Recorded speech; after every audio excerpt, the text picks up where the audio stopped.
Your tomato plant can be covered in bright yellow flowers and still produce almost nothing. The frustrating part is that the plant may look perfectly healthy, with thick stems, deep green leaves, and plenty of blossoms. I've seen this happen in gardens where everything seemed right until the flowers started dropping without forming fruit. In most cases, the problem isn't that the tomato plant doesn't know how to produce tomatoes. Something is interfering with pollination, temperature, water balance, or the plant's ability to turn those flowers into fruit. One simple tool that has helped me troubleshoot this is a 4-in-1 soil meter. I use it to check the moisture around the tomato's root zone instead of guessing from the surface, because inconsistent moisture can contribute to blossom problems and poor fruit development. I've linked the one I use in the description if you want to see it. Let's start with one of the biggest reasons tomato flowers fail: poor pollination. Tomato flowers contain both male and female reproductive parts, so they don't necessarily need another tomato plant nearby. But the pollen still needs to move from the anthers to the stigma inside the flower. Outdoors, wind and vibration from insects help with that process. When the weather is calm and there isn't much movement around the flowers, pollination can be less effective. You can gently shake the plant or tap the flower clusters in the morning to imitate the vibration that helps release pollen. You don't need to shake hard. A gentle tap on the support or flower stem is enough. Timing matters because tomato pollen tends to move best under favorable daytime conditions. Extremely hot or humid weather can interfere with successful pollination. When temperatures become excessively high, pollen can become less viable, while very humid conditions can make it harder for pollen to move properly. Cold conditions can cause similar problems. This is why you might see flowers appear during a stretch of beautiful weather, followed by a sudden period where almost every blossom drops. The plant isn't necessarily diseased. The weather may simply have moved outside the range where pollination and fruit set happen reliably. Another major issue is inconsistent watering. Tomato plants don't need constantly soggy soil, but they also don't respond well to repeatedly going from very dry soil to heavy watering. When the root zone becomes severely dry, the plant can experience stress and redirect its resources towards survival rather than fruit production. This is especially common in containers and raised beds because they can lose moisture faster than garden soil. The surface may look dry while deeper soil still contains moisture, or the opposite can happen after shallow watering. That's why checking below the surface is more useful than simply looking at the soil color. Water deeply when the root zone actually needs it, then allow excess water to drain away.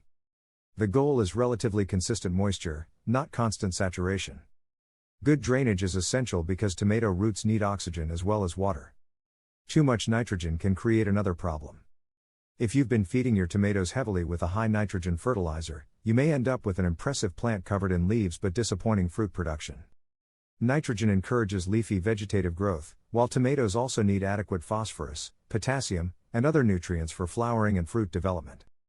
That doesn't mean you should automatically dump a flowering fertilizer around the plant. Soil problems should be diagnosed rather than treated blindly. Over-fertilizing can create new problems, and adding nutrients that the soil doesn't need isn't a reliable way to force tomatoes to appear.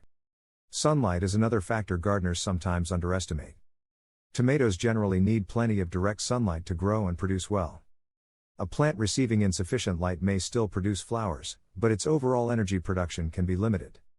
If your tomato is shaded for much of the day, moving the container or improving its position can make a noticeable difference. Now let's talk about pruning. Heavy pruning during flowering can remove too much foliage, especially if you're stripping leaves simply because they look crowded. Tomato leaves are the plant's solar panels.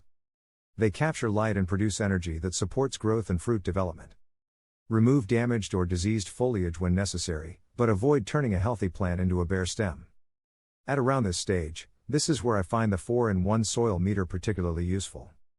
First, I can check whether the root zone is actually dry before watering. Second, I can compare moisture in different parts of a raised bed. Third, I can monitor container tomatoes, which can dry out surprisingly quickly. And fourth, I can avoid making watering decisions based solely on the appearance of the surface. The meter isn't a replacement for observing your plants, but it gives you another piece of information when you're trying to understand why flowers are failing to become fruit. Combined with checking weather, sunlight, plant growth, and watering habits, it can help narrow down the problem instead of encouraging random changes. You should also inspect the flowers themselves.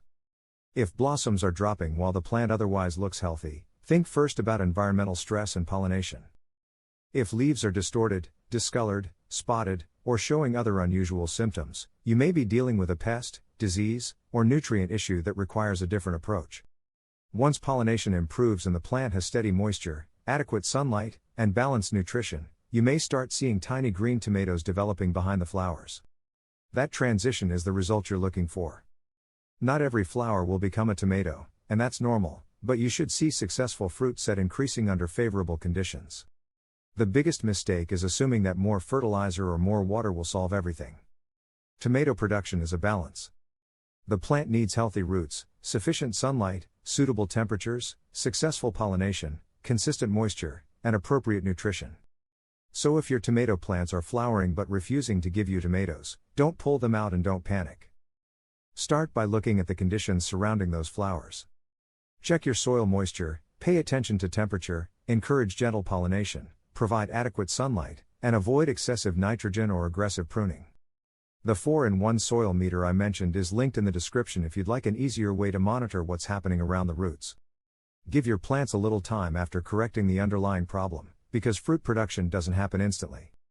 Try these changes in your own garden and watch what happens over the next few weeks. If this video helped you understand your tomatoes better, give it a like, subscribe for more practical gardening advice, and share it with another gardener whose tomato plants are covered in flowers but still producing no fruit.